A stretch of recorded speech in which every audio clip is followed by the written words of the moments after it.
yung sinasahod ko last year na meron akong 10k subscribers pa lang at ito naman yung sinasahod ko na ngayong taong 2025. And so far, yung buwan na yan ng July this year, yan yung pinakamalaking sahod na natanggap ko dito sa YouTube. Yes, yan lang yung pinakamataas na salary na natanggap ko dito, pero tuwang-tuwa na ako. Iniisip ko, paano na lang kaya yung ibang mga YouTuber, yung ibang mga creator na sumasahod ng $1,000 dito kay YouTube. Kung curious ka at gusto mong malaman magkano nga ba yung sinasahod ng mga YouTubers na may ganitong subscriber dito kay YT at paano ba ma-reach yung range ng salary dito, patapusin mo yung video na to. Hello mga creators! Welcome back sa aking channel. Kung bago ka rito, ako si Jem at nagbibigay ako ng mga tips para sa mga aspiring YouTubers. And before I proceed, I just want to give a big shout out sa members ng aking channel. Anyway guys, kung gusto ninyong mag-join sa membership ng aking channel, just click this join button. So now, let's proceed na sa pinaka-topic natin ngayon. Alam ko maraming mga YouTubers yung curious when we talk about sahod dito sa YouTube. So, magkakano nga ba ang sahod ng mga YouTubers? Yung tipong nakikita mo lang sa mga vlog na grabe, sobra ang daming views. Pero sa totoo lang, magkakano kaya talaga yon? Sa video na to, ipapakita ko sa inyo, real talk kung magkano yung sinasahod ko dito sa YouTube kada buwan, start nung last year.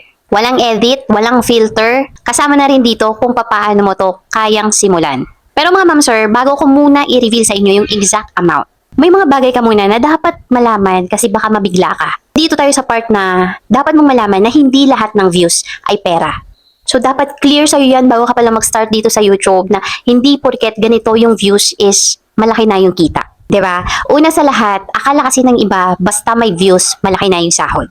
So sa mga baguhan at hindi pa nakakaalam, ang YouTube sahod ay nakabase sa tinatawag na CPM or cost per mil. So guys, about naman sa mga CPM, RPM, para mas lalo nyo maintindihan, meron akong ginawang video about dyan. Pwede nyo rin yung panoorin. Yun na nga, balikan ko yung sinasabi ko kanina na yung YouTube sahod ay nakabase yan sa tinatawag na CPM. Ibig sabihin nun, magkakano yung ibinabayad ng mga advertisers sa kada 1,000 views ng video mo. So halimbawa na lang, kung nasa Pilipinas ka, pwedeng nasa 30 pesos up to 150 pesos yung kita ng video mo per 1,000 views. Pero kung international audience naman like US or Canada, so pwedeng mag-range yan ng 300 pesos up to 600 pesos per 1,000 views. Laki yung impact kung anong country rin nanonood yung mga audience ninyo. Sabi ko nga sa mga recent video ko na marami kang mga audience, marami kang mga viewers around US. Pabor yun sa'yo dahil malaki yung possibility na tataas yung iyong revenue.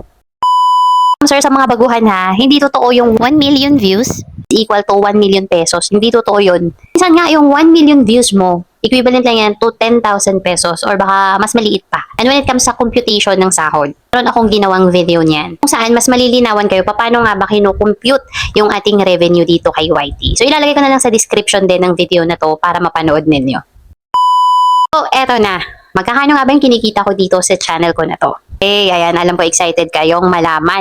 Okay, real talk tayo mga ma'am sir. Okay, last year sa channel ko na to na may 10,000 subscribers. So ito yung breakdown na sinasahod ko noon last year. So ayan, makikita niya, 'di ba? Para lang may idea kayo na sa ganong laki ng channel, so yan pala yung possible na po pwede nyong kitain. And ito naman mga ma'am sir, yung sinasahod ko buwan-buwan ngayong taong 2025. So from that, magkakaroon kayo ng idea or kung magkano yung po pwede nyong ma-earn or kitain dito sa YouTube if ever na ma-reach nyo yung ganyang subscribers. Pero sabi ko nga, hindi naman nakabase yan kung ilan yung subscribers mo or what. Nakadepende pa rin yan kung meron kang mga viral na video. Mga ma'am sir, kung mapapansinan nyo na nagkaroon tayo ng medyo mataas na revenue this year. No, nag-start yan ng month of July. June to July. And kung mapapansin niyo mga ma'am sir, no, nung nakita niyo yung mga sahod ko monthly last year, is mostly mga nasa 100 plus.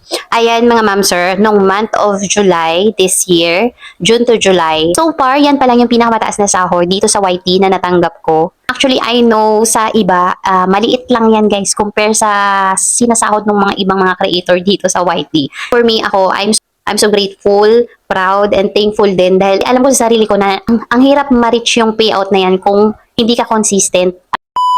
Ayun guys, ayun mga ma'am sir, sabi ko nga, meron po tayong viral na video, tumataas talaga yan, tumataas yung sahod natin. And sobrang laking tulong niya. Pero mga ma'am sir, pansinin niyo kahit na meron kayong viral video, kung hindi kayo consistent mag-upload, at hindi na nasundan yung viral video na yon. So yung range ng sahod mo na yon that month, so bumababa rin yan.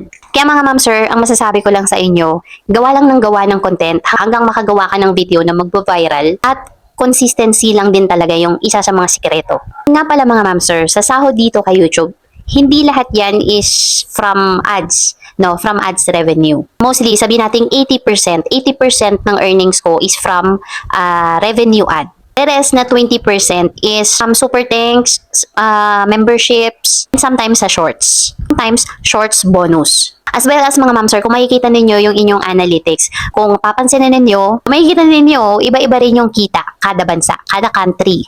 Makikita nyo talaga na pinakamalaki is US or Canada. Kasi doon yung pinakamahal na ads. So ngayon naman mga ma'am sir, para sa mga baguhan, sa mga aspiring creator, ngayon naman isi-share ko naman sa inyo kung paano ka po pwedeng kumita rin ng ganito.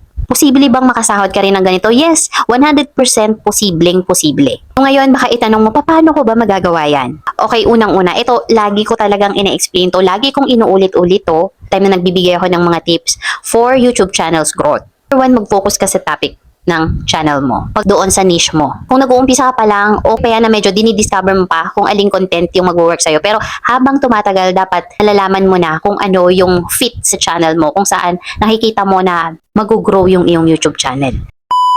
Mga ma'am sir, sayang yung oras, sayang yung panahon kung upload tayo ng upload na hindi fit doon sa channel natin or nakikita natin na hindi naman nag-grow yung channel natin. Kapag ganon is jump na tayo doon sa another type of niche. Huwag tayo matakot mag-try ng other niche kasi baka doon mag-succeed yung ating YouTube channel. And pangalawa, consistent upload lang. Sabi ko nga, 1 to 2 videos per week or 1 videos per week, basta consistent, lalong-lalo na sa mga baguhan, no, sa mga nagsisimula pa lang, that's fine. Pangatlo, i-practice ninyong i-optimize yung inyong title at thumbnail. Guys, lalo na sa mga baguhan, no, sa mga aspiring YouTubers, napakalaki ng tulong nung title, paggawa ng title, pag-isip ng title ng video natin, kung paano natin makukuha yung attention, no, ng ating mga audience, lalong-lalo na yung thumbnail. I-practice natin na makapag-create ng thumbnail, malagyan ng thumbnail yung mga video na i-upload natin. Kasi guys, dyan tayo nagkakaroon ng retention. Dyan tumataas yung ating CTR or click-through rate na tinatawag. And mga ma'am sir, totoo yan.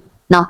Isa yan sa magdadala ng mga viewers sa channel mo. Once na attractive, once na very catchy yung inyong thumbnail, and napag-isipan nyo talaga yung title na ilalagay ninyo sa bawat video ninyo, dyan kayo magkakaroon ng mga viewers. Actually, yung paggawa ng thumbnail, mga ma'am sir, sa una lang yan, kala mo ang hirap-hirap. Pero kapag nasanay ka na lang, baliwala na lang yan sa'yo. And lagi mong tatandaan sa mga baguhan po hindi kinakailangan na mag-start ka na magaling ka kaagad. Hindi kinakailangan na mag-start ka na perfect ka na kaagad, magaling ka magsalita, magaling ka mag-explain, kabisado mo na lahat, na maganda ka agad yung mga gamit mo, may malinaw kang camera, meron kang microphone na magagamit. Hindi kinakailangan lahat yan. Maraming mga kilalang mga content creator ngayon na nagsimula sa mga lumang gamit. Simula na ang dami ring mali-mali. Ilang ulit ng mga lines nila bago nila ma-perfect. And naniniwala ako na lahat naman ng bagay na dadaan sa practice. Alam naman natin sa una na kapag hindi faceless yung ating YouTube channel, talagang tatablan ka ng hiya. Di ba, mahihiya ka, hindi ka confident magsalita, hindi mo masabi yung gusto mong sabihin, ma-explain, kasi nandun ka sa point na nahihiya ka.